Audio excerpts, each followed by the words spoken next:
A ver, ahora sí. Sí, listo. Hola, muy buenas tardes a todas y a todos. ¿Nos escuchan? Buenas tardes a todos. Sí, buenas tardes. Sí, buenas Se tardes. escucha, gracias. Buenas tardes. Buenas Gracias. tardes.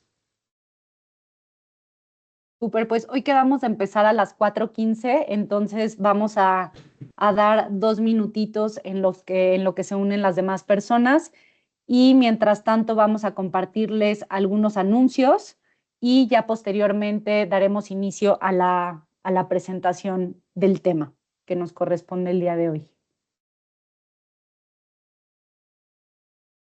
Bueno, como saben, ya es nuestro sexto y último webinar del programa de fortalecimiento de capacidades en debida diligencia y derechos humanos. Antes de comenzar, yo quisiera expresarles nuestras felicitaciones por haber llegado a esta recta final de este proceso formativo y también por haber mantenido activa su participación en las distintas etapas de este programa, como lo ha sido el evento presencial, las mesas de inicio, también cada uno de estos webinars temáticos y por supuesto toda la participación y compromiso que han tenido con las actividades del eCampus, que sé que José Ana ha estado dándoles seguimiento de forma muy puntual. Entonces, felicidades y gracias por el compromiso. Y aprovecho también para comentarles sobre esta sesión de hoy. Estará dividida en dos partes. Tenemos dos ponencias. En la primera reflexionaremos sobre los temas de monitoreo y de evaluación y en la segunda fase nos enfocaremos en el tema de sostenibilidad en las cadenas de suministro. Al final de cada una de las intervenciones habrá un espacio para que puedan compartir sus dudas o inquietudes y también pueden irlas compartiendo a lo largo de la presentación en el chat para que nuestras panelistas puedan al final responderlas. Y pues creo que sin más le cedería la palabra a Angélica, que nos tiene algunos anuncios importantes. Muchas gracias, Belén, y también gracias a todo el equipo. Es un gusto vernos de nuevo. Y bueno, como bien lo ha expresado Belén, estamos en esta recta final, así que enhorabuena por haber llegado hasta acá. Y tenemos unos anuncios para compartir con ustedes. Nuestra mesa de discusión para el cierre de esta fase del programa está programada para el jueves 19 de marzo, el próximo mes, a las 11 a.m. Les estoy compartiendo en el chat el enlace de registro. También lo recibieron en un correo de seguimiento que enviamos hace un par de semanas. Entonces, allí es donde nos vamos a encontrar para compartir hallazgos y también para recibir su retroalimentación y aprendizajes sobre esta parte del programa. También comentarles que van a recibir próximamente la encuesta final del programa. No sé si recuerdan varios que cuando se inscribieron en agosto recibieron una encuesta inicial. Ahora estamos trabajando en una encuesta final que nos va a ayudar a tener las comparativas y las analíticas para ver cómo fue el progreso de este grupo y también para el análisis de la mejora de este programa. Y entonces vamos a solicitar su apoyo para que llenen esa encuesta final lo más pronto posible, ya que serán los hallazgos que presentaremos como insumos en la reunión del 19 de marzo. Entonces lo recibirán tanto al correo electrónico como a la comunidad de WhatsApp para que nos puedan apoyar también con eso. Y bueno, sin más, cedo la palabra a José Ana para que nos presente a nuestra ponente del día de hoy. Muchas gracias. Muchísimas gracias, Angélica. Muy buenas tardes a todas y todos. Para iniciar este último webinar, tenemos hoy la participación de Mara Jimena Flores. Ella es asociada senior de monitoreo y evaluación en la OIM, a quien agradecemos su generosidad para compartir este espacio con nosotras. Mientras que en el segundo bloque seré yo quien comparta con ustedes algunas reflexiones sobre sostenibilidad en las cadenas de suministro. A continuación, leeré un pequeño resumen de la experiencia de nuestra invitada. Mara Jimena Flores es licenciada y maestra en Relaciones Internacionales por la Universidad Nacional Autónoma de México, con estudios de investigación en la Universidad de Nagoya. Graduate School for International Development. Se ha especializado en el diseño de reportes, monitoreo y evaluación, desempeñándose desde 2022 como especialista senior para el Programa Regional de Retorno Voluntario. Ha coordinado proyectos de monitoreo y evaluación en ONU Mujeres y en diversas organizaciones de la sociedad civil, además de colaborar durante 4 años en el Instituto de Estudios Educativos y Sindicales de América. Sus publicaciones con el Instituto Mora abordan diferentes temas de evaluación y seguimiento de programas y ha impartido cursos de capacitación en monitoreo a múltiples organizaciones sociales, consolidando su experiencia como formadora y especialista en la materia. Para iniciar con esta primera parte de la actividad, dejo la palabra a Mara, recordándoles mantener sus micrófonos en silencio e invitándoles a permanecer con sus cámaras encendidas y aprovechar la experiencia de nuestra ponente. Muchas gracias. Adelante, Mara.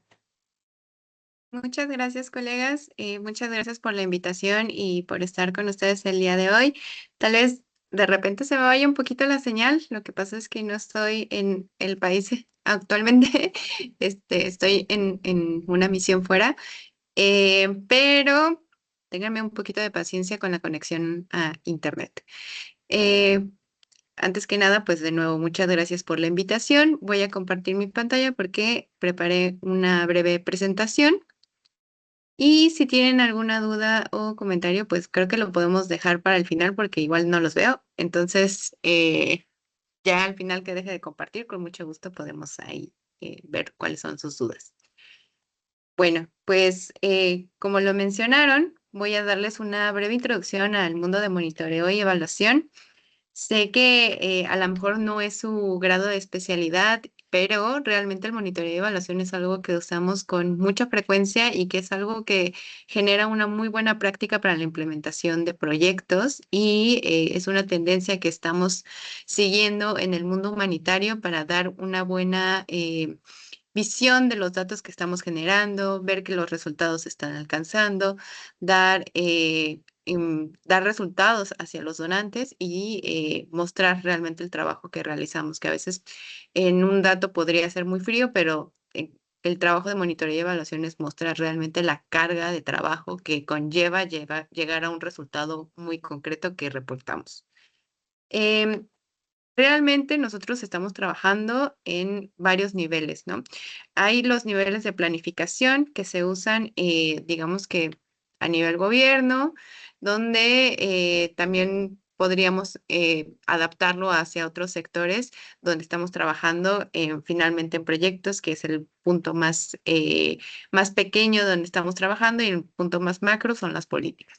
Las políticas son directrices estratégicas que son orientaciones principalmente en el gobierno con una visión a largo plazo. Es decir, nosotros estamos identificando un problema, podríamos decir, por ejemplo, el tema educativo, ¿no? Hay un problema de educación o tenemos que dar un seguimiento al tema de educación y hay una política pública encaminada a los temas educativos.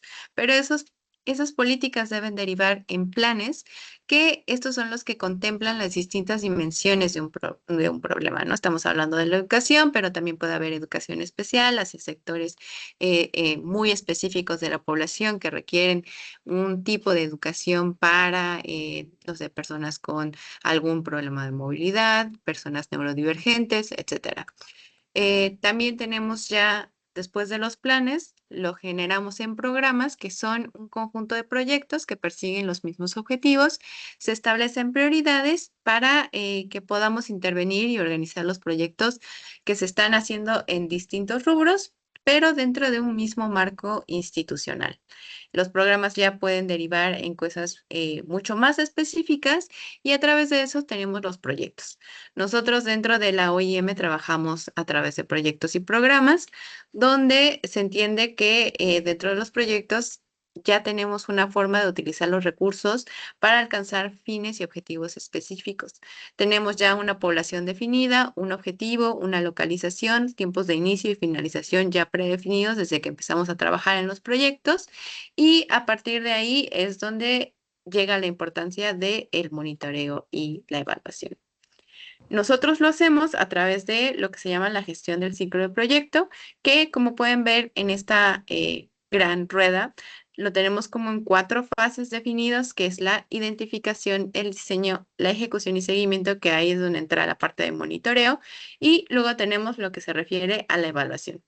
Nosotros en la parte de identificación es donde pues analizamos quién va a participar, analizamos la problemática que vamos a estar trabajando, los objetivos que vamos a estar persiguiendo y analizamos si hay algunas otras alternativas que estén trabajando en el tema, que nos puedan ayudar también para la implementación, etcétera.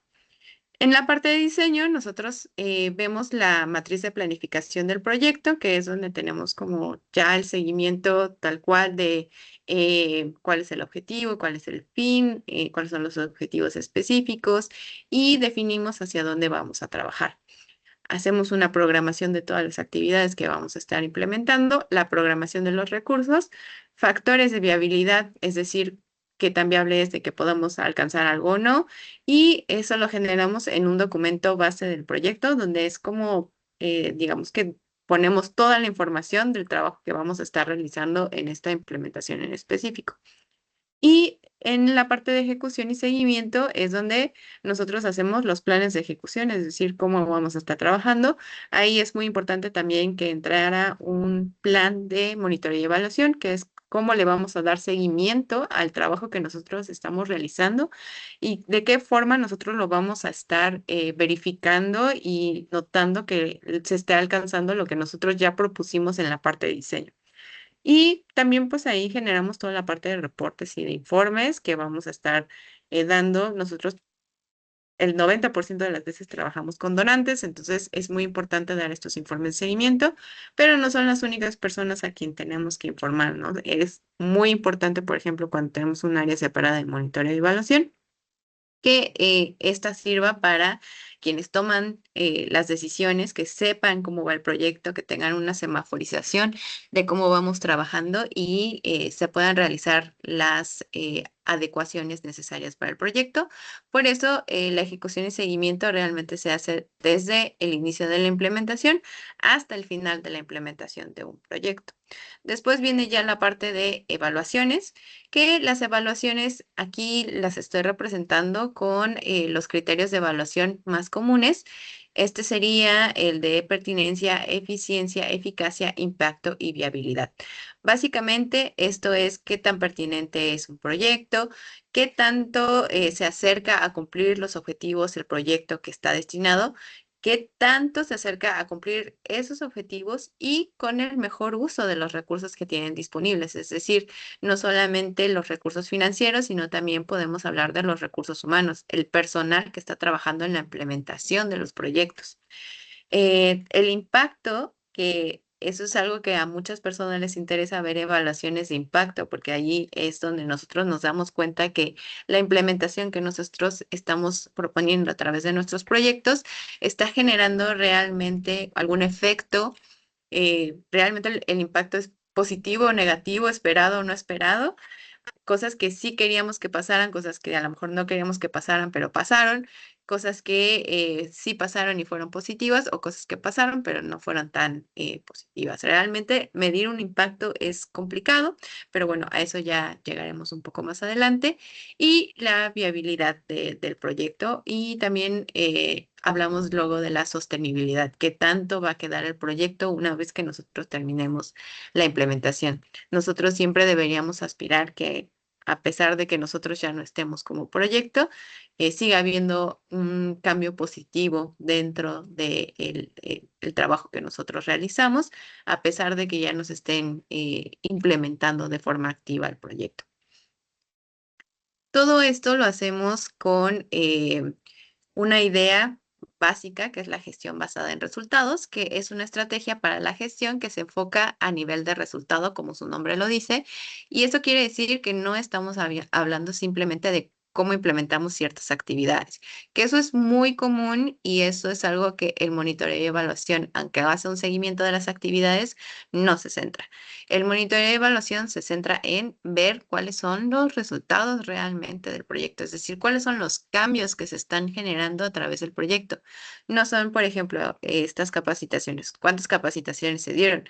No, el resultado es qué tanto de ustedes aprendieron de los cursos, qué tanto lo van a aplicar en sus actividades diarias, qué tanto el esfuerzo que se está haciendo en este tipo de talleres realmente está generando que ustedes mejoren sus conocimientos y los apliquen dentro de los rubros en los que están trabajando. Eso, eso es un resultado. Entonces, nosotros dentro de la gestión basada en resultados, pues buscamos eso, ¿no? Y para eso es muy necesario el tener un plan para el monitoreo y la evaluación. ¿Estamos realmente alcanzando los resultados que nos propusimos? Tenemos que, para ello, usar datos que nos ayuden a la toma de decisión y al aprendizaje y que podamos usar tanto en esta intervención como en futuras intervenciones que nosotros estemos teniendo. Por eso la generación de datos es tan importante a la hora de hacer una implementación de un proyecto. Aquí lo podemos ver un poco más claro, la etapa de iniciar el proyecto, de planear, de implementar, de hacer el monitoreo, el manejo y finalmente de cerrar el proyecto. Nosotros al inicio del proyecto pues tenemos que ver cosas como la aprobación del proyecto, la obtención de los recursos, decidir quién va a manejar el proyecto, designar un plan de trabajo, después ya lo planeamos, revisamos ese plan, hacemos notificaciones de responsabilidades, es decir, quién se va a encargar de qué, quién va a ser la persona responsable de ciertas actividades y ciertos resultados, hacemos la implementación y durante, como les mencionaba, durante todo el proyecto nosotros estamos monitoreando y revisando la información, entendemos cuál es el progreso real del proyecto, encontramos y manejamos también cuestiones que a lo mejor no teníamos previstos y si es necesario incluso se puede replantear el proyecto y cambiar algunas de las decisiones que habíamos tomado al inicio, ahora ya basado en información y en datos. Y pues, a la hora de cerrar el proyecto, el monitoreo y evaluación te ayuda muchísimo a documentar todas las lecciones aprendidas basados en datos reales. Aquí lo podemos ver de otra forma. Iniciamos, planeamos, ejecutamos, monitoreamos y cerramos. Eso es, digamos que una forma de planear, una forma de manejar la información y llegar al resultado que nosotros estamos obteniendo. Si lo hacemos de forma clara y definimos bien cuáles van a ser las rutas, vamos a poder tener información muy clara de lo que estamos alcanzando, qué nos faltó, qué nos sigue faltando, qué podemos mejorar y qué se hizo bien dentro del proyecto que nosotros estamos realizando. Por eso es tan importante. Entonces, con todo esto, ¿qué es monitoreo? El monitoreo, o también como lo llaman, el seguimiento, es una forma, una práctica que está establecida de control interno que proporciona especialmente a quienes toman las decisiones una indicación temprana o durante todo el proyecto de logro de los resultados o incluso qué es lo que nos falta alcanzar los resultados, porque también puede ser que por A, B, C y D no se ha podido implementar ciertas actividades y por lo tanto ahí no tenemos progreso, no tenemos resultados y eso también es algo que nosotros estamos al tanto y que monitoreamos y que reportamos, tanto en actividades que son operativas como en la parte financiera. Realmente dentro de la organización nosotros estamos muy separados. Está el área de monitoreo que revisa más como la práctica de los objetivos y el seguimiento y la implementación desde la parte de las actividades y luego está la parte financiera, pero en organizaciones más pequeñas, cuando tenemos pocas manos, pues ahí a veces toca hacer de todo, ¿no? Entonces también podemos hacer un conjunto y una revisión, que también es una muy buena práctica de cómo vamos implementando los recursos que tenemos disponibles versus el progreso del proyecto, que eso en realidad es algo que también revisamos dentro del proyecto, ¿no? A veces lo hacen en áreas separadas, a veces es un mismo área, pero sí es muy importante tener como toda esta visión integral. Y bueno, pues el ciclo de gestión de datos para el seguimiento, que es lo que hacemos para tener un plan de monitoreo, que es identificar cuáles son las necesidades de información. Es decir, qué es lo que nosotros vamos a estar revisando del proyecto, hacer la recopilación de los datos necesarios durante todo el proyecto, Después de esto, nosotros podemos ya hacer un análisis de toda esta información que nosotros estamos recopilando, reportar las conclusiones a las que llegamos y diseñar o modificar la propuesta o hacer cambios que puedan ser necesarios, ¿no? Todo esto es con la gran intención de asegurarnos que los datos estén hechos de una forma con una alta calidad y control de toda la información que tenemos. Eso también es una parte muy importante de monitoreo y evaluación. Los datos nos tienen que servir, nos tienen que ayudar, tienen que dar respuestas y también la calidad de cómo recopilamos esta información tiene que ser de muy alta. Y para eso, pues podemos utilizar muchas herramientas que ayudan para el monitoreo y el seguimiento de los resultados. Aquí tengo algunos ejemplos. Se pueden hacer grupos focales para ver cómo está resultando la implementación de algún proyecto. Lo que mencionaban al inicio, hicieron una evaluación inicial y les van a hacer una evaluación final. Esto ayuda a ver que pues se están implementando los conocimientos y que a ustedes pues realmente les está sirviendo las capacitaciones que están tomando. Y eso, pues, los colegas tendrían que usarlo en su reporte para mostrar que realmente el trabajo que se está realizando con estas capacitaciones, pues sí está generando un efecto positivo en la población a quien está dirigida esta capacitación y esta tarea. Les digo, no es tanto como cuántos talleres dieron, si las personas realmente no están aprendiendo nada, donde ahí estamos viendo qué es lo que está pasando, pues es a través de este tipo de herramientas que ayudan a ver cuánto ha avanzado el conocimiento dentro de lo que ustedes están trabajando. Pero pues hay muchas formas de hacer seguimiento, ¿no? También nosotros, por ejemplo, trabajamos dentro de la OIM mucho, por lo menos en el trabajo que yo realizo en el programa donde estoy, encuestas de satisfacción y encuestas de monitoreo. Por ejemplo, estas encuestas de satisfacción, nosotros trabajamos directamente con la población migrante, les damos una encuesta de satisfacción de cómo le parecieron los servicios que trabajó la OIM. Es una encuesta que se busca que sea anónima, voluntaria. Tratamos de tener una población diversa de que conteste la encuesta para poder hacer un análisis de información muy robusto de cómo se ven los servicios que están prestando la OIM. Y después podemos hacer también una encuesta de monitoreo, donde también vemos algunas de las cuestiones que a nosotros nos interesan bastante, pero pues también para ver cómo han estado las personas después de que nosotros ya terminamos nuestra parte de intervención, ¿no? Porque, por ejemplo, donde nosotros estamos, apoyamos al viaje de regreso de personas migrantes a sus países de origen y pues nos interesa mucho ver meses después cómo están. ¿Están bien? ¿Quieren volver a migrar? Ya encontraron trabajo. Digamos que pues toda esa información realmente sí se utiliza para ver qué tan exitosa o no fue la intervención que nosotros realizamos, si hay algún otro servicio adicional que podríamos brindar. Toda esa información se puede obtener de este tipo de mecanismos para hacer la revisión, ¿no? Pero también hablamos de monitoreo de medios para ver el impacto que ha tenido el programa en la opinión pública. Hay colegas que trabajan a muy alto nivel en algunos de sus proyectos y hablan de incidencia en política pública, tratar de meter temas a las agendas políticas, por ejemplo, y entonces, pues ahí sirven este tipo de resultados, ¿no? Hacer casos de estudio, hacer observaciones directas, visitas de campo.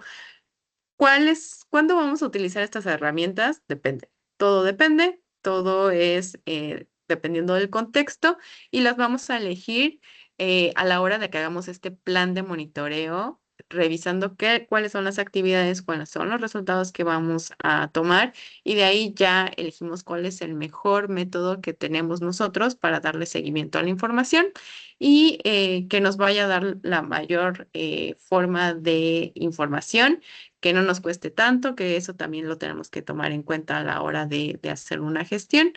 Y pues así es como definimos qué vamos a utilizar para el monitoreo. Y todo esto lo tenemos en una matriz de resultados o también en algunos lugares lo llaman una matriz de marco lógico, pero bueno, básicamente lo que es una matriz, tal cual ahorita les enseño un ejemplo, donde se resume todo lo que pretende conseguir el proyecto. Ahí hablamos de cuáles son los objetivos más específicos a los que queremos llegar, el gran resultado que estamos apuntando con estos proyectos y nos sirve también para tener un punto de referencia para el equipo del proyecto sobre los avances que tenemos. Esto también nos ayuda a tomar las decisiones porque es una forma muy sintética de mostrar cuál es la meta y dónde vamos. También para mí es súper útil tener muy bien definida la matriz de resultados porque esa es donde yo me baso para darle el seguimiento. De ahí yo defino cuáles van a ser los instrumentos, defino los indicadores, las metas y las líneas base que vamos a alcanzar con este proyecto. La línea base se refiere a de dónde estamos empezando y la meta pues es a dónde vamos a llegar, ¿no? Y los indicadores es la redacción que nosotros vamos a estar llevando para notar cuál va a ser el cambio, pero eso también lo menciono un poco más adelante. Básicamente, pues la matriz también ayuda a ser una base a partir de la cual se desarrolla el marco de seguimiento de resultados, que es lo que digo, cómo vamos a estar siguiendo, cómo vamos a implementar. Es totalmente una ayuda para la elaboración de informes porque también una muy buena práctica dentro del monitoreo y evaluación es llevarnos por los objetivos y los indicadores y a partir de ahí hacer un reporte muy estratégico, muy sintético, que no estemos reportando cosas que, bueno, a lo mejor sí son importantes, pero no son las más atractivas para un donante. Entonces, para retener la atención de las personas, es muy importante lo que ya te comprometiste a hacer, que esa sea la base para todos tus informes, ¿no? De todas las maneras que nosotros lo elaboramos dentro de la unidad de monitoreo y evaluación. Y también una matriz de resultados es la base que nos ayuda a hacer una evaluación de qué hemos alcanzado con el proyecto en específico. Este es un ejemplo. Hay muchas formas de llamarlo. Si ustedes están trabajando con la Unión Europea, lo van a llamar de otra forma. Aquí en OIM tenemos otra forma de llamarlo. Pero la lógica sigue siendo la misma y los puntos que normalmente toca también siguen siendo muy parecidos. Nosotros en esto tenemos una lógica tanto horizontal como vertical, donde decimos, por ejemplo, el fin o el resultado, que es como nosotros o el objetivo, que es como nosotros le llamamos en OIM, que básicamente nos dice cuál es, en qué estamos haciendo la mayor contribución a partir del trabajo que nosotros estamos realizando con este proyecto en específico. Después nosotros ya tenemos lo que es el propósito, que en otros lenguajes va a ser el objetivo general, el componente, hay muchas formas de llamarlo, pero básicamente ya es algo más específico de cómo se va a alcanzar a la población, qué resultados se va a tener todavía más en concreto. Y después ya tenemos como los objetivos específicos o acá lo tenemos como componentes que básicamente nos dicen cuáles son los productos que van a estar entregándose del programa para lograr los propósitos que tenemos. Y después tenemos las actividades, que es básicamente qué vamos a estar haciendo para alcanzar cada uno de estos rubros. Digamos que lo más alto que tenemos, que es el fin o el resultado, básicamente es la gran contribución que tiene nuestro proyecto y las actividades, que es el punto más particular, es cómo lo vamos a hacer, ¿no? Nosotros siempre tenemos que tener con esta lógica, como les mencionaba, de nosotros tenemos que alcanzar estos resultados, tenemos que alcanzar cambios, no tenemos que estarnos centrando tanto en qué actividad estamos realizando, sino realmente qué estamos aportando. Y para eso nosotros usamos indicadores. Básicamente los indicadores lo que nos ayuda es a medir los resultados, que los indicadores son variables, pueden ser cuantitativas o cualitativas, que se usan para medir los logros o reflejar los cambios que tenemos previstos. Y se busca que los indicadores, esta es una práctica que nos dejó USAID, pero que se ha replicado básicamente en todos los ámbitos, especialmente humanitarios, es que los indicadores sean SMART. Esto significa que los indicadores sean específicos, que capten realmente la esencia del resultado deseado, que sean medibles, que los cambios, nosotros nos preguntamos si los cambios se pueden medir, si el indicador ofrece realmente una medida clara y fiable para obtener los resultados, que se puedan realmente obtener estos resultados. Es decir, que el tiempo que nos tome medir estos indicadores, el esfuerzo y el dinero que nos tome medir estos indicadores, pues también se puedan obtener a partir de lo que nosotros tenemos, tanto en recursos humanos como en recursos financieros. Que los indicadores también sean realistas, es decir, realmente sí tenemos que ver un cambio que podamos alcanzar. No podemos decir, bueno, pues se van a hacer cambios en 9 políticas y la percepción de la población va a cambiar al 100% en este tema en específico. Vamos a ser realistas, nadie puede con una implementación muy corta o muy específica alcanzar resultados tan ambiciosos, pero créanme que tanto tiempo trabajando en monitoreo y evaluación, he visto que la gente se pone metas que, no, bueno, o sea, volar es más fácil. Entonces, realmente sí tienen que pensar qué es lo que se puede generar con los cambios que nosotros tenemos. Y también piénsenlo en el tiempo que tenemos para realizar la medición.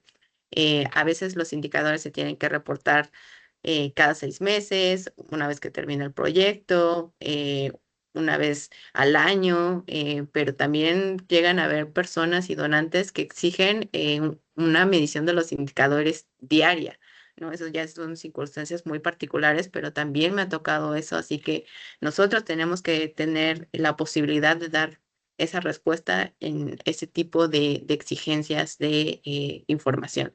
Entonces, puede pasar, nosotros también tenemos que considerar que podamos tener esas mediciones y eso también, cuando se usa, cómo se decide, depende de los recursos, depende del proyecto, depende de la temporalidad, pero con estos rubros en específico, nosotros ya podemos tomar una decisión más informada de lo que vamos a aplicar. Y como les decía, pues básicamente los indicadores nos ayudan a hacer la base para el monitoreo y hay distintos tipos de indicadores. Nosotros tenemos también indicadores cualitativos, que estos son, digamos que por su naturaleza, son subjetivos, dependen más de las experiencias, de las opiniones, de percepciones. Por ejemplo, si hacemos un grupo focal, eso es una percepción y podemos tomar de ahí un indicador de tipo cualitativo. Podemos decir cuántas personas se sienten satisfechas con cierta forma, podemos generarlos como de ese tipo de redacción un poco más del lado subjetivo de la información y no quedarnos solamente con el lado frío, que esos son los indicadores cuantitativos, que son totalmente en términos de medición, ¿no? Ahí vemos qué cantidad, con qué frecuencia, durante cuánto tiempo, en qué medida se realizan ciertas actividades y de ahí ya vamos definiendo este tipo de indicadores. Para mí, tener indicadores mixtos es lo mejor dentro de un proyecto porque no es tan frío como un cálculo de medición, sino que también tienes la parte de la opinión y la parte de satisfacción. Hay algunos colegas que les gusta más la parte cuantitativa, hay otros colegas que les gusta más la parte cualitativa. Yo creo que es mejor tener un balance entre ambas visiones y pues también depende, ¿no? Del tipo de donante a que estás reflexionando. A veces la Unión Europea, por ejemplo, le gusta más estos cambios de percepción en el tiempo y apegamos más hacia indicadores cualitativos, pero depende. Hay que conocer bien a quién estás respondiendo y las capacidades que tú tengas, ¿no? Que es pensar esto que les mencionaba de que sean smart. También hay indicadores binarios, muy fácil, sí o no. ¿Se pudo hacer esto? Sí o no. Y yo no usaría de estos porque también hay que hacer una explicación, notar, y a veces el sí, ¿no? Puede parecer como que era muy sencillo hacerlo o no era nada sencillo. Entonces, también existen, pero he visto programas que casi, casi los tienen todos así. Yo no sugiero tenerlos así, sino que sí ser un poco más consistente con cómo vas a medir la información. ¿No?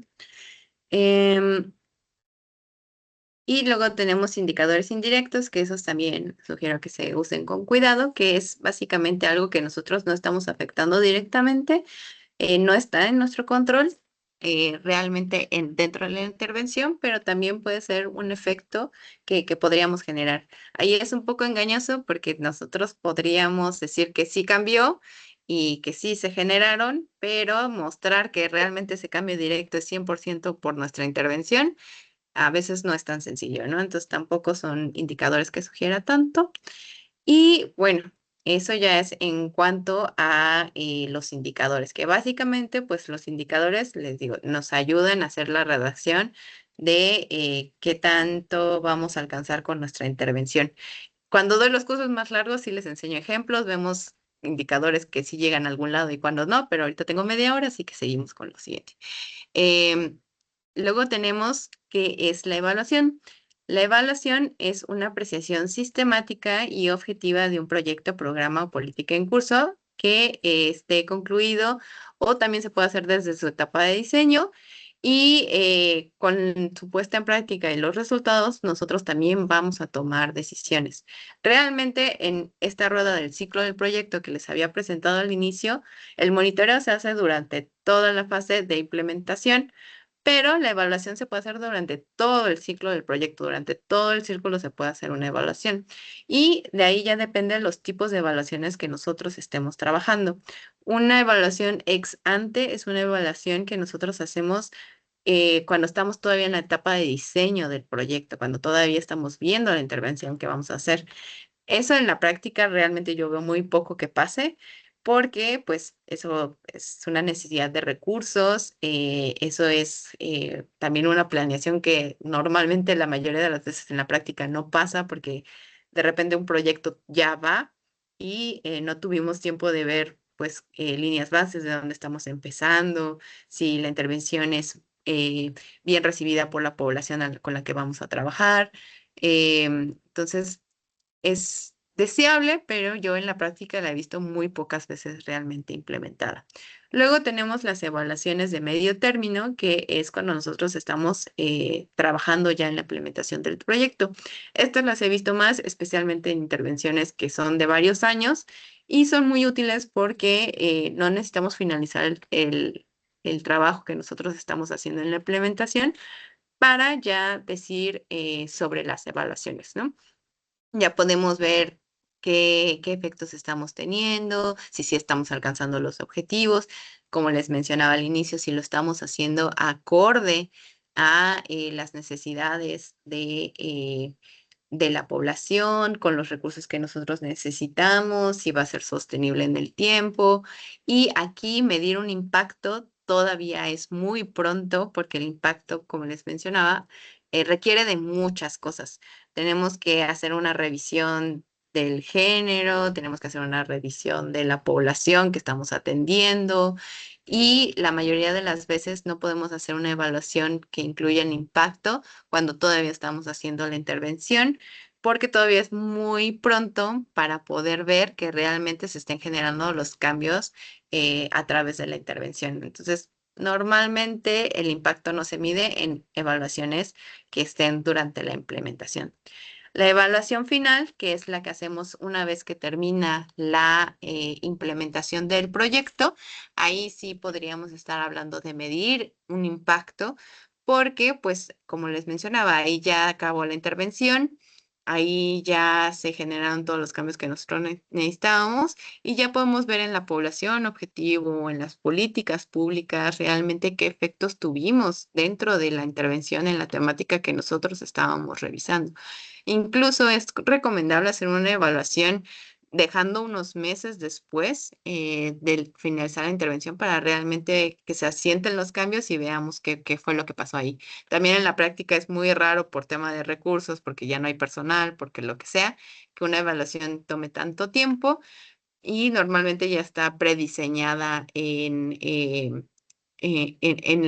el objetivo del programa desde el inicio, cuando se va a hacer la evaluación final y normalmente se hace, no sé, un mes después de que terminó o 2 o 3 meses, dependiendo cuánto tiempo tarde en encontrar la persona que va a hacer la evaluación. Y pues ahí ya tenemos como la información para poder revisar realmente qué pasó, qué no pasó, cómo pasó, qué lecciones aprendidas tuvimos, qué buenas prácticas estamos revisando, es decir, qué funcionó bien, qué no funcionó, qué podemos mejorar. Y eso normalmente se utiliza para siguientes intervenciones. Es muy útil y aunque no tengamos la evaluación ex ante, la evaluación inicial, si tenemos una buena evaluación final, ya podemos tomar esa información como base para una nueva intervención, lo cual pues también genera mucho, muchas buenas prácticas dentro de la implementación de nuevos proyectos. Aquí pues ya les muestro estos criterios que les decía y básicamente estos criterios nos ayudan a ver que la información sea creíble, que útil, que permita realmente generar enseñanzas y que beneficie la toma de decisiones.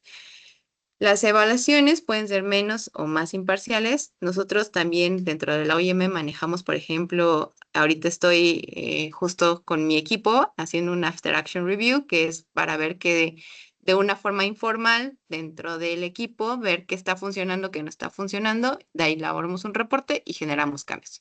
No es tan, no es tan sistemática como una evaluación formal, pero pues también genera buenas prácticas que podamos seguir desarrollando. Por otra parte, ya podemos ver evaluaciones ya más en tiempo real, evaluaciones sumativas, síntesis de las evaluaciones y evaluaciones formativas, que básicamente son evaluaciones que tienen que tener formatos, controles de calidad, respuestas de seguimiento, un repositorio de la evaluación, es decir, ya son mucho más rígidas y depende de cada institución que la esté implementando, qué tan rígidas van a ser. En OIM, yo les digo, son muy rígidas. Pero estas otras alternativas de hacer introspección con su equipo, de ver, sentarse y realmente platicar qué es lo que pasó, son formas de evaluación, pero mucho más informales y que también ayudan mucho a la implementación. Y bueno, el plan de seguimiento y evaluación básicamente lo que ayuda es a dar seguimiento y evaluación por parte de, esperemos, un equipo especializado, sino de las personas que están implementando el proyecto sobre las actividades, los resultados, los presupuestos, los gastos y los riesgos. Si hacemos una evaluación, pues ya lo podemos ver también que se genera una gestión de conocimiento, es decir, que todos esos resultados sí lleven a algo y que nosotros lo estemos implementando para futuras intervenciones y que lo estemos guardando y que lo estemos sistematizando.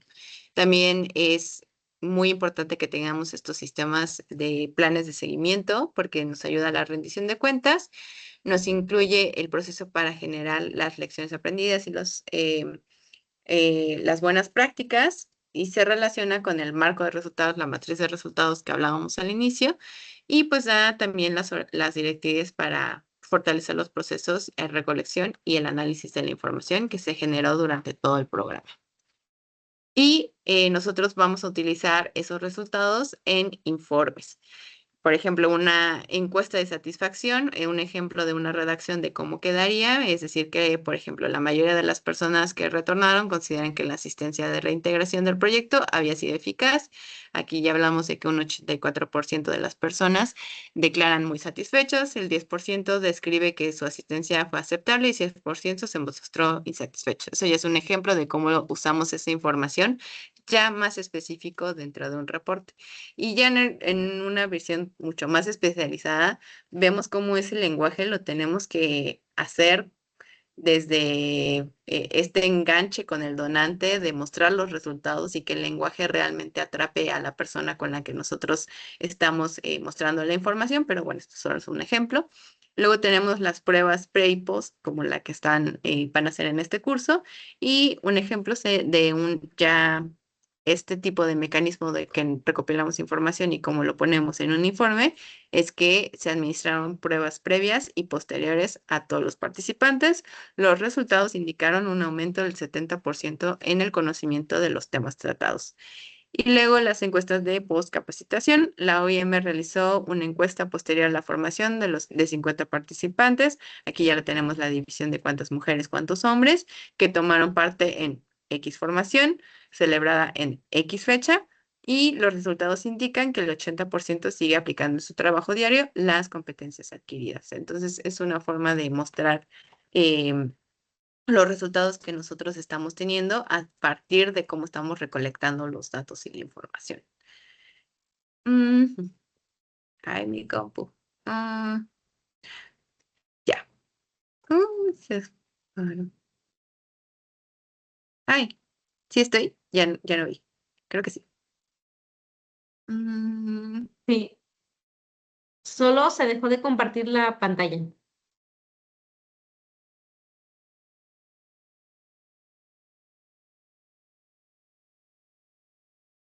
Sí estoy. Ya no sé qué está pasando. Sí te escuchamos y te vemos, solamente que ya no estás proyectando pantalla, Mara. Bueno. Ok. Entonces sigo donde me quedé. Ya es poquito, nada más faltan 50.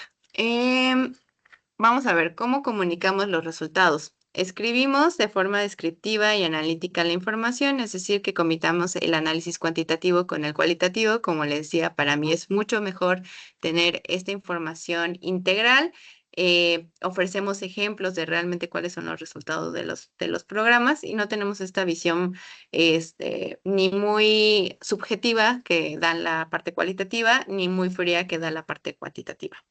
También es muy recomendable que si ustedes pueden, que si el donante es flexible, pongan fotos, gráficos, diagramas, que los datos también en forma visual ayudan mucho a dar vida a los resultados. Y si ustedes también pueden, si el formato lo permite, den ejemplos narrativos que ayuden a ver las historias de vida de las personas, especialmente nosotros que trabajamos en el ámbito humanitario, mostrar cómo hicimos un cambio, cómo realmente esto benefició a una población en específico, ayuda mucho y también engancha mucho saber cómo ha cambiado la vida de las personas gracias a la intervención y el apoyo que nosotros brindamos. Eso es una muy buena práctica de cómo comunicar esos resultados. Utilizamos imágenes, nosotros hacemos pruebas físicas de los proyectos. Y nos adherimos a todos los requisitos de visibilidad de cada donante, pero también de nuestra organización, que llegan a ser un poco rígidos, pero pues también piensen que realmente si van a usar imágenes, pues sean imágenes que primero que nada, que tengan consentimiento informado si van a salir personas dentro de las imágenes de sus reportes, que tengan una buena composición, visibilidad de logos en caso de que así lo estén manejando, buenas prácticas de luz, porque a mí que me mandan fotos, los de mi equipo luego me mandan cada foto donde están tapando el dedo, cosas así. Eso no sirve, entonces pues sí piensen también cómo generar imágenes que también ayudan mucho para la visualización de la información y el enganche que ya hicieron todo el trabajo de la generación de los datos, pues háganlo bonito, háganlo visible, hagan algo que realmente vaya a atraer la atención de cómo están comunicando esa información y que sea la información estratégica que ya hablamos a través de los indicadores. Y pues a partir de ahí ustedes ya pueden hacer figuras, análisis de texto, cambios a través de las líneas de tiempo y utilizar texto complementario si ustedes utilizan alguna tabla. Por ejemplo, aquí tenemos tabla 1 de número de revisiones de algunas derivaciones que hemos tenido de personas y luego acá ya tenemos un texto que realmente está explicando cuál es el dato. También me ha pasado mucho de ver que la gente o retaca de datos y es muy pesado de leer o retaca de gráficos, imágenes y tal vez no tienen la experiencia para hacerlos tan comunicativos sobre cuál es el mensaje que quieren dar. Entonces, la complementariedad entre el texto y el gráfico ayuda muchísimo a generar un buen resultado a la hora de reportar. Y esto, o sea, me fui lo más rápido que pude, este, pero básicamente eso es como una introducción a lo que nosotros hacemos, a cómo reportamos, a qué es el monitoreo y evaluación. Ya es un mundo mucho más amplio y si tienen dudas al respecto, pues con todo el gusto de estarles apoyando y ayudando. Muchas gracias. Muchísimas gracias, Mara, por tan valiosa intervención, por lo que hemos aprendido ahorita de monitoreo y evaluación. Tenemos algunas preguntas que nos han pasado, pero no sé si a veces alguien quiere abrir su micrófono y preguntar directamente. No sé si alguien quiere hacerlo. ¿Podemos dar el espacio de una vez? ¿No? No, creo que Sí. no. ¿No? Ok. Entonces,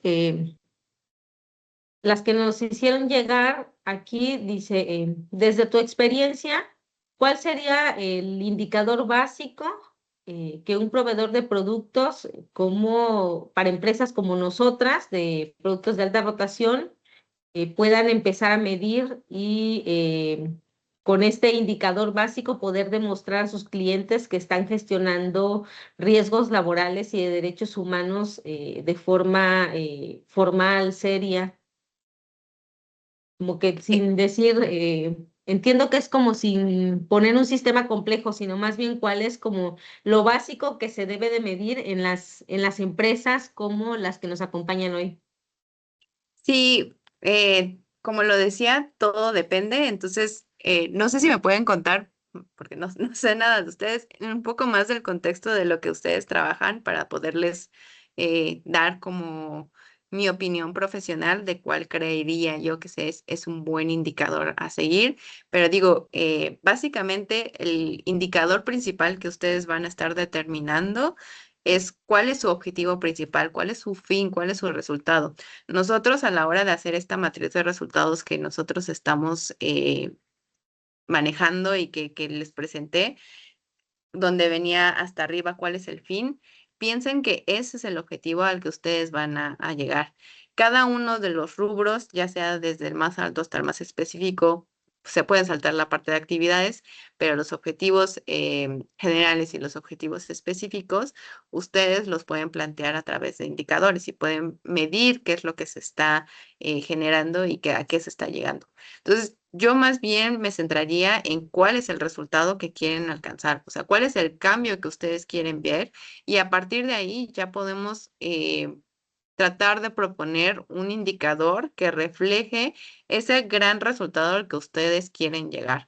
Pero esa es la base de todo, ¿no? Y ya a partir de ahí ya podemos hablar de objetivos más específicos que abonen a ese gran resultado y a partir de ahí también podemos poner indicadores secundarios, pero saber de ustedes cuál es su objetivo principal, ¿no? A partir de ahí ya podemos hacer una definición y pensarlo ya con todos los términos que hablábamos, ¿no? De que sean smart, de que sean, si es cualitativo, cuantitativo, si es binario, eso ya depende, pero el resultado que ustedes quieren alcanzar, ese es el que define cuál va a ser su indicador principal y cuál es el que ustedes tengan que dar mayor poder o mayor seguimiento dentro de su implementación. Muchas Ujú. gracias, Ma. Tenemos otra pregunta aquí de Mónica Cordero que nos dice, ¿cuál sería un ejemplo de indicador que no aportan realmente resultados para la empresa y que generalmente usan? Eh, en específico para las empresas y a las que ustedes están abogando, tal vez ahí les quedaría de ver, pero un indicador que a mí me pasó que realmente no estaba abonando a nada al proyecto y que estaba además gastando muchos recursos, porque era un indicador muy grande al que se tenía que llegar, era cuántos materiales impresos hay, ¿no? O sea, el indicador era número de materiales impresos de visibilidad del proyecto. Eso tenía además un número altísimo al que se tenía que llegar, algo así como 50,000, y eso para mí es un mal indicador, porque, o sea, son 50,000 que vamos a imprimir y luego qué, ¿no? O sea, pues está muy bien, se gastó el dinero, pero y eso que realmente nos está aportando para el resultado que nosotros estábamos buscando. En esto, pues, es una campaña de comunicación, ¿no? Entonces, lo que realmente estábamos buscando es que la información llegara a las personas. Entonces, el indicador tenía que estar ligado a que las personas conocieran el producto, que lo entendieran, pero estaba más enfocado en cuánto estábamos gastando en productos de visibilidad. Eso es un mal indicador. Vamos a dar la voz a Leslie. Si quieres abrir tu micrófono. Gracias. Justo quería aportar, no es duda, más bien como, bueno, es como duda y confirmación de esta parte. Yo trabajo mucho desde el desarrollo organizacional y me suena como cuando evaluamos el desempeño. que permitimos o queremos que la gente genere algunos objetivos o desarrolle objetivos que están alineados a estos indicadores y que un objetivo puede ser, por ejemplo, la gente se confunde mucho en este tema de, a ver, dame un indicador y es responder correos, ¿no? O sea, mi trabajo es responder correos y eso no aporta, ¿no? O sea, al final no es un objetivo porque esa es una tarea y parte del objetivo, pero lo ponen como un objetivo claro, ¿no? De tengo que responder tantos correos y no, a ver, el trabajo es más bien sí responder correos porque es parte de la tarea, pero eso no es mi objetivo o mi indicador. O sea, mi indicador sería a lo mejor la satisfacción del cliente, ¿no? Si estoy respondiendo, qué tipo de correos estoy respondiendo con mayor frecuencia, porque a lo mejor puedo dejar todos los correos, pero estoy omitiendo los que son de urgencia. Entonces, tal vez creo que puede ser también esta parte de clarificar cuál es el objetivo con metas claras, o sea, como si pudiéramos definir, creo que lo dijiste también en la presentación, algo de SMART, ¿no? Ujú. Como que sea alcanzable, que sea medible, que sea claro, porque esto nos ayuda mucho en la definición del indicador que tengo que tener, que puede ser cuantitativo y cualitativo. O sea, Ujú. a veces nos confundimos con esa parte. No sé si también Sí. por eso nos ayude. Sí, y justo va ligado a lo que les mencionaba de que nosotros estamos trabajando en una gestión basada en resultados, que estamos abonando a un gran resultado, a un gran cambio. Eso es lo que nosotros tenemos que mostrar, ¿no? Algo que realmente sí esté generando un cambio dentro de lo que nosotros estamos midiendo. Sí, creo que eso le pasa mucho a las personas, confundir tareas o actividades, que es el nivel más bajo, versus realmente qué estamos haciendo con eso, ¿no? Tú lo mencionas muy bien. Responder correos, bueno, pues podemos poner, por ejemplo, 100 correos respondidos en una semana. Bueno, mm, qué padre, pero no, yo no sé ahí cuál es la calidad de los correos, de la información que están dando a las personas, si realmente están respondiendo a las necesidades de información que les llegan con ese correo, porque pues yo puedo poner reenviar y no estoy haciendo nada de realmente algo con eso, pero pues yo ya llegué a mi indicador, ¿no? Ya le di reenviar 100 veces al mismo correo y ahí decía que 100 veces, entonces 100 veces fueron. Entonces ahí pues sí tenemos que ser muy claros de qué realmente nos va a aportar información y en qué vamos a gastar el tiempo de estar midiendo los datos y no solo medir por medir, que eso también a la gente le encanta, ¿no? O sea, como donde sea más fácil agarrar un número alto, de ahí me voy. Bueno, pero pues eso no te está diciendo nada. Realmente lo que tú tienes que ver es qué te aporta a ti para mejorar la gestión. Eso es lo importante de cómo planteamos un indicador, de cómo planteamos un objetivo y cómo damos seguimiento a esa información. Tenemos otra pregunta que nos habla de que las empresas recopilan datos para auditorías normalmente, dice, pero como en la práctica, ¿cómo pueden ellos convertir estos datos que ya tienen, ¿no? En o sea, no sé, las quejas del personal, la rotación que tienen, ¿no? Los accidentes que ocurren normalmente en las empresas, como en decisiones concretas para que ellos puedan mejorar su operación? Si ya están recopilando información, yo creo que las personas que toman las decisiones son quienes deberían de sentarse y generar esta matriz, ¿no? Eh, Buscar siempre cuál es a lo que nosotros estamos buscando, cuál es ese gran cambio que nosotros estamos buscando generar.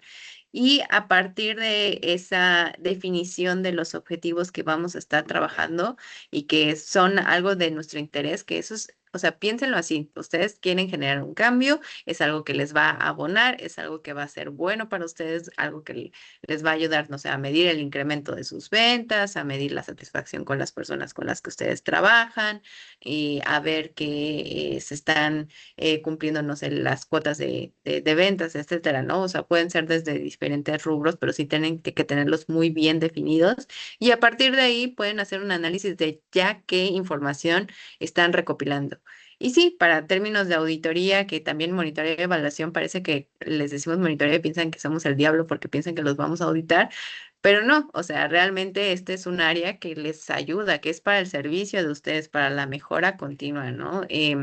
No es para cuestionarles, no es nada más pedir información por pedir información, sino que esta información que ya ustedes a lo mejor ya recopilan, ver cuál es la información estratégica que pueden ya utilizar para abonar a estos objetivos que ustedes ya se plantearon.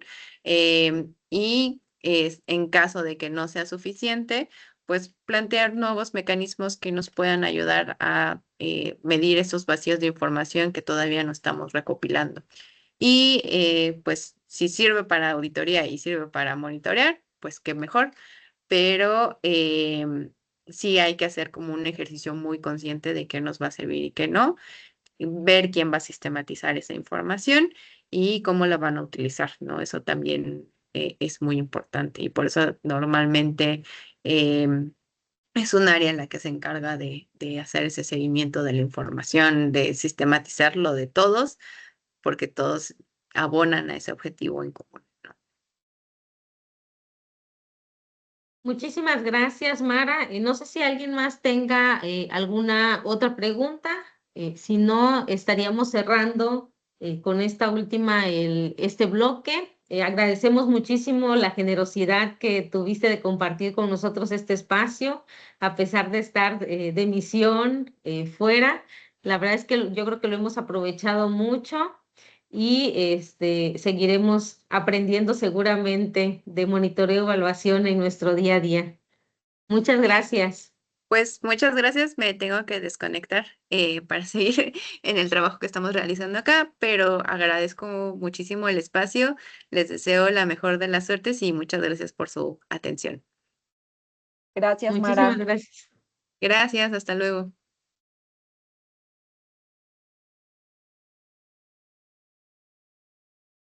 Ahora continuaremos con el siguiente bloque, para lo que voy a compartirles mi pantalla, que creo que está.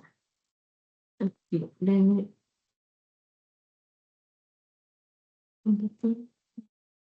está.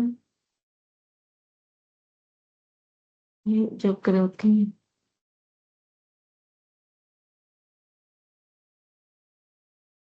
ahí logran verla, ¿sí? Sí, Pues muchas gracias a todas y todos. Vamos a concluir este bloque hablando de sostenibilidad en las cadenas de suministro. Y, ok, no sé por qué no puedo avanzar la presentación. Ok. La sostenibilidad ya no es un tema reputacional ni voluntario. Hemos visto, yo creo que a lo largo de este curso, que es un componente estructural en la gestión responsable del negocio y de la debida diligencia en derechos humanos. Cada decisión que tomamos de compra, cada contrato que firmamos, cada plazo de entrega que pedimos, tiene efectos directos en las condiciones laborales y sociales de las empresas que están atrás de estos productos y ambientales, obviamente, a lo largo de toda la cadena de valor. Cuando hablamos de sostenibilidad en las cadenas de suministro, no nos referimos únicamente a exigir el cumplimiento a proveedores. Hablamos de gestionar relaciones comerciales de manera responsable, entendiendo que las empresas compradoras, ¿no? En este caso, las empresas que nos están convocando justamente a este curso, influyen positiva o negativamente en las prácticas de nosotros, sus proveedores, y que nosotros a su vez reproducimos estas dinámicas con nuestros propios subproveedores. Es decir, la sostenibilidad es un ejercicio de corresponsabilidad de toda la cadena de valor justamente. Si llevamos esta idea un poquito más adelante, debemos entender que la cadena de suministro no opera con una relación bilateral, no es como el voy y vengo, ¿no? Sino que es un sistema multinivel donde los riesgos suelen estar justamente en el último eslabón de la cadena, donde las empresas tienen menos recursos, donde hay menos visibilidad y donde precisamente muchas veces hay mucha mayor vulnerabilidad. La cadena de suministro no se limita al proveedor directo con el que firmamos un contrato. Ya decíamos que es un ecosistema complejo que incluye a los proveedores de primer nivel, a los subproveedores, a los proveedores de los subproveedores, a estos intermediarios logísticos y a todo el proceso en general, ¿no? El procesamiento, el almacenamiento, la distribución de los productos que estamos consumiendo. En cada uno de estos eslabones pueden concentrarse riesgos diferenciados: trabajo infantil o informal, jornadas excesivas de trabajo, deficiencias en la seguridad y salud en el trabajo, previsiones derivadas de tiempos o precios poco realistas e incluso impactos ambientales acumulativos. ¿Cuántos no hemos visto estos precios súper bajitos que algunas empresas de nuestra competencia tienen y se preguntan, ¿no? ¿Cómo le hacen para lograr esos precios, ¿no? Seguramente en algún eslabón de la cadena hay algún tema que no es congruente con la debida diligencia en derechos humanos. Por ello, la sostenibilidad no puede gestionarse desde una lógica contractual aislada. Requiere de una mirada sistémica que permita identificar dónde se concentran las vulnerabilidades reales y cómo nuestras decisiones comerciales influyen en estos niveles menos visibles de la cadena. Es decir, esto nos permite ver desde el eslabón más grande hasta el más chiquitititito, todo el ecosistema para poder identificar dónde están las vulnerabilidades y dónde podemos ir acompañando para mejorarlas. En este contexto, la debida diligencia en proveedores se convierte en uno de los pilares centrales. La debida diligencia, como incluso ya mencionaba mi antecesora, no es una auditoría aislada ni una lista interminable de requisitos contractuales. De hecho, un poco en uno de los paneles que tuvimos en el evento en la Ciudad de México, hubo pues una reflexión en torno a la debida diligencia y el cumplimiento, ¿no? O sea, la debida diligencia va más allá del cumplimiento, trata de ver el entorno y sobre todo poner en el centro a la persona humana. Es un proceso continuo que integra consideraciones de derechos humanos en todas las etapas de la relación comercial, desde la selección del proveedor, pasando por la contratación, el monitoreo, el seguimiento, hasta la toma de decisiones de la compra. Ejercer debida diligencia implica, primero, establecer expectativas claras y realistas en materia laboral y de derechos humanos. Segundo, identificar y priorizar riesgos dentro de la base de proveedores, entendiendo que no todos los proveedores presentan el mismo nivel de riesgo ni requieren el mismo nivel de intervención. Tercero, dar seguimiento sistemático a los hallazgos mediante acciones correctivas viables. ¿Qué sí podemos hacer, qué no podemos hacer o qué podemos lograr con lo que tenemos? Y cuarto, integrar los aprendizajes en las decisiones futuras de contratación y abastecimiento, porque el proceso también implica retroalimentación y aprender de todo lo que vivimos en el proceso. Es importante subrayar algo que a mí se me hace como clave. La debida diligencia es más efectiva cuando se enfoca en riesgos prioritarios. Es decir, podemos tener muchísimos riesgos, pero debemos aprender a priorizar qué vamos a atender primero.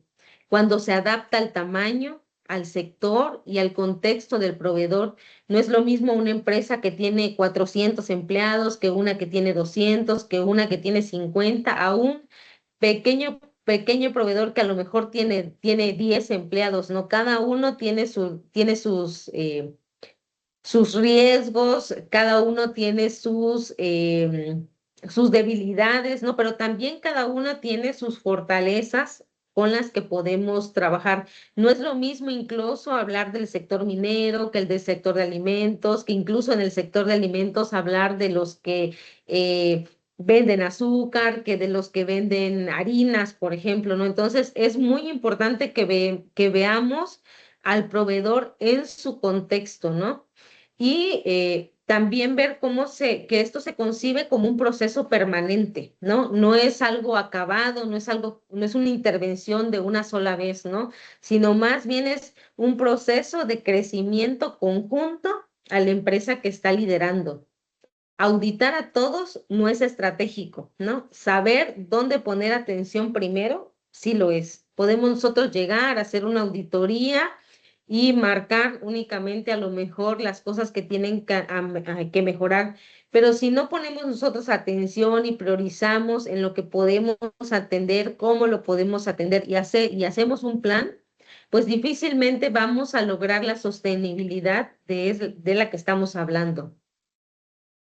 Si bien los riesgos identificados están vinculados a limitaciones estructurales como la informalidad, la falta de recursos o incluso el desconocimiento normativo, las sanciones o la desvinculación inmediata no siempre son la mejor respuesta. De hecho, yo creo que es algo que nos recalcaron mucho en el evento presencial. No se trata de romper relaciones comerciales, se trata de identificar riesgos y ayudar a estas empresas a superarlos para que sigan siendo nuestros socios, pero que esos socios compartan los valores en los que nosotros creemos. No, eso es sumamente importante. Eje- em,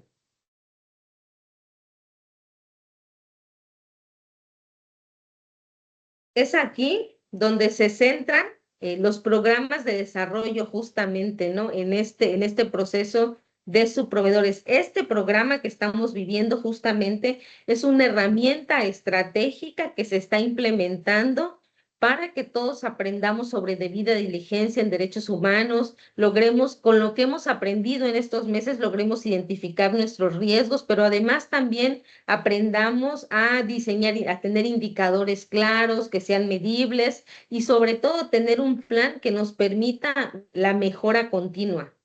Estos programas justamente buscan fortalecer capacidades. No se trata de castigar debilidades, ya habíamos hecho, sino se trata de hacer un plan conjunto que nos permita crecer de la mano.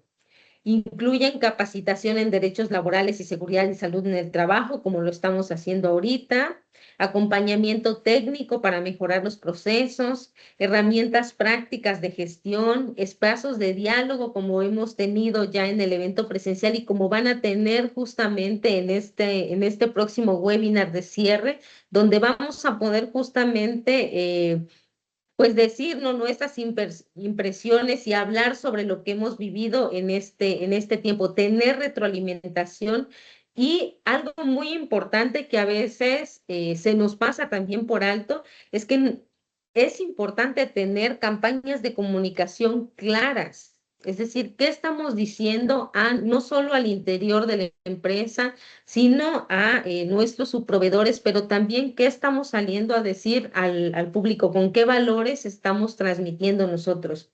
El valor radica justamente en que permiten prevenir riesgos de manera sostenible, especialmente cuando existe una relación comercial estable que justifica invertir en mejoras.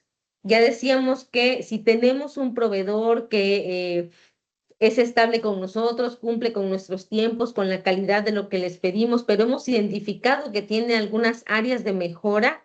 Hagamos un plan de acción con ellos, un plan de intervención que nos permita a nosotros permear nuestros valores con ellos para que ellos compartan estos mismos valores, los hagan suyos, pero además para que continúe nuestra relación laboral a largo plazo, ¿no? ¿Cómo invertimos en estos proveedores?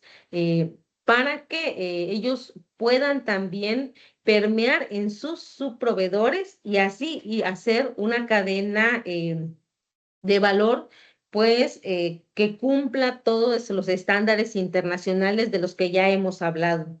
Desarrollar capacidades suele ser mucho más efectivo que sancionar. Es decir, hablar, diseñar con ellos un plan es mucho más efectivo que simplemente decir, no voy a tener más relaciones comerciales contigo, ¿no? ¿Por qué? Porque si nosotros dejamos de tener relaciones comerciales, pues trasladamos el problema a otro lado, ¿no?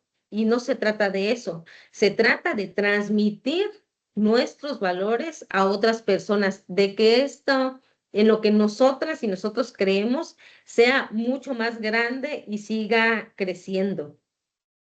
Esta lógica está alineada a los estándares internacionales promovidos por la OCDE, que ya los hemos conocido anteriormente, y por la visión de trabajo decente de la Organización Internacional del Trabajo. La sostenibilidad, sin embargo, no se sostiene sin innovación y sin mejora continua. Innovar no necesariamente significa incorporar más tecnología. Muchas veces implica cambiar simplemente la forma en la que estamos tomando decisiones, ¿no? En la que estamos tomando las decisiones del día a día, ¿no? Cómo lo estamos haciendo y cómo podemos mejorar. A lo mejor estamos ejerciendo muchísima presión sobre un subproveedor para que nos entregue algo, ¿no?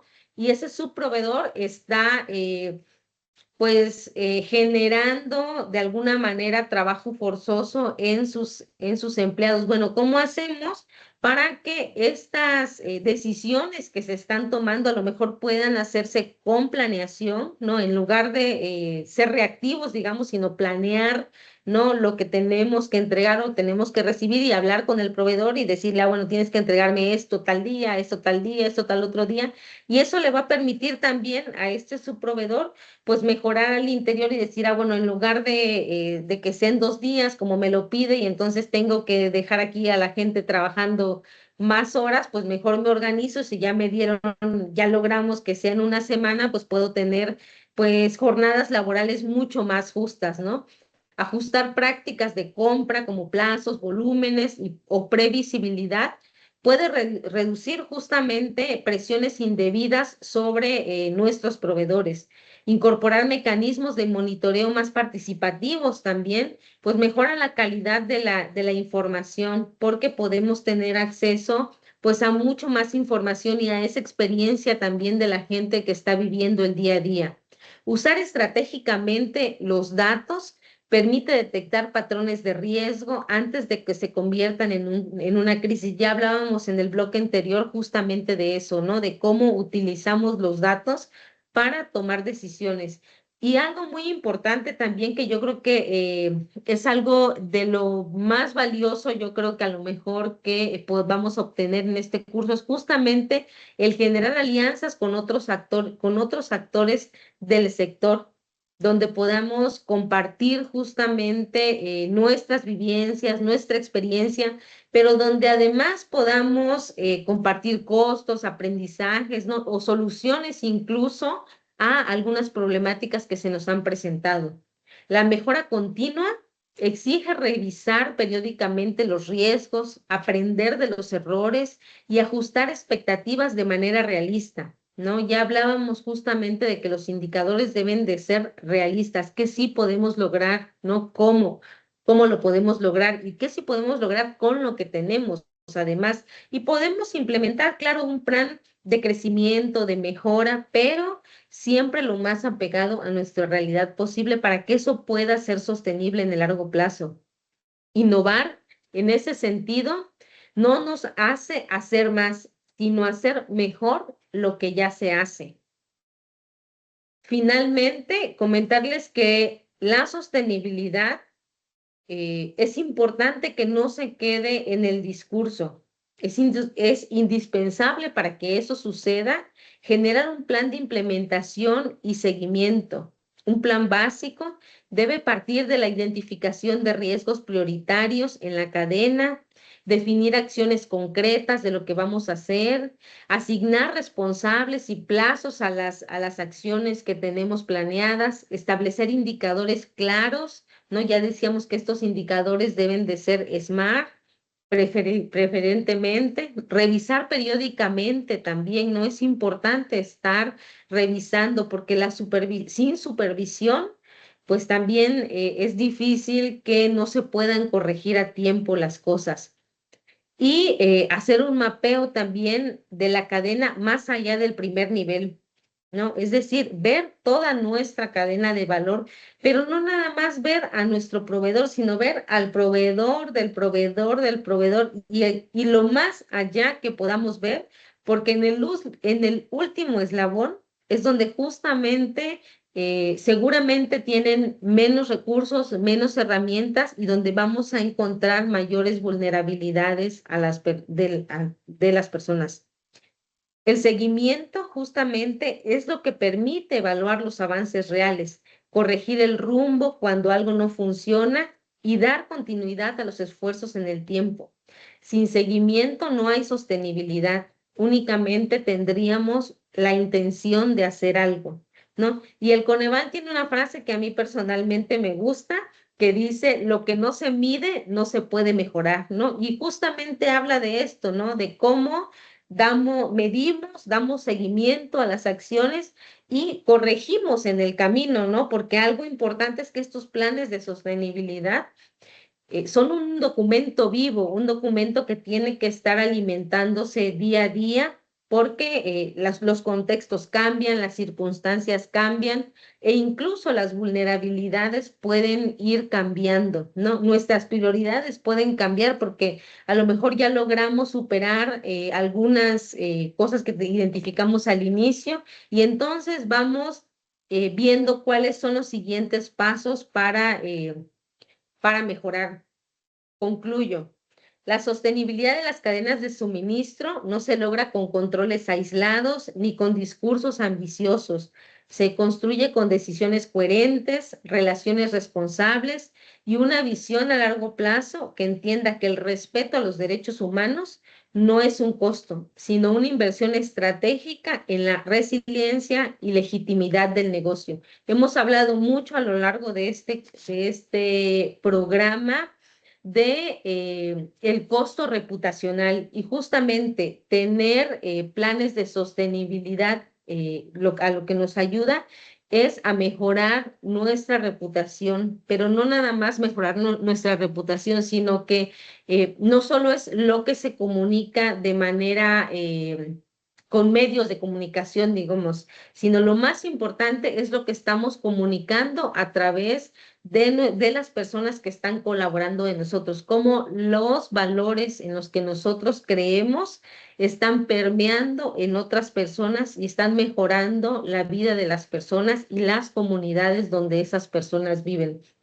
Yo concluiría con esto. Muchísimas gracias a todas y todos por lo que hemos aprendido en estos meses y voy a dejar la palabra a mi colega Belén para algún mensaje de cierre. Muchísimas gracias, José Ana. Y pues bueno, aquí tengo algunos anuncios que compartir con ustedes ya en miras al cierre de nuestro programa. Ya está en el eCampus disponible el último módulo para que empiecen a completar las actividades. Ya que ustedes terminen las evaluaciones de todos los módulos, en automático en el eCampus les va a aparecer la posibilidad de descargar su diploma de terminación del curso. Entonces todavía tenemos un mes y medio para que puedan completar las actividades, ya que todos los módulos estarán disponibles hasta el 31 de marzo. También, como les mencionaba al inicio, para los que no se habían unido todavía, José Ana ha estado dando seguimiento personalizado al avance de cada uno y cada uno de ustedes. Entonces, si tienen alguna duda, no están pudiendo completar alguna actividad, no les deja pasar a la siguiente o lo que sea, pueden contactarnos y les apoyamos para que puedan concluir con estas actividades y reiterar la invitación para la mesa de discusión que se celebrará el 19 de marzo a las 11, que ya Angélica mencionó al inicio y les compartió también la liga de registro. Y me parece que de mi parte esos serían todos los anuncios. Les agradecemos muchísimo el tiempo. Fue un gusto haber compartido estas tardes con ustedes una vez por mes durante este ratito, y de todas formas nos vamos a estar encontrando en la mesa de discusión. Les agradezco y que tengan una excelente tarde. Gracias. Buenas tardes. Gracias, hasta luego. Muchas gracias. Hasta Bye, luego. gracias. Gracias, buenas tardes.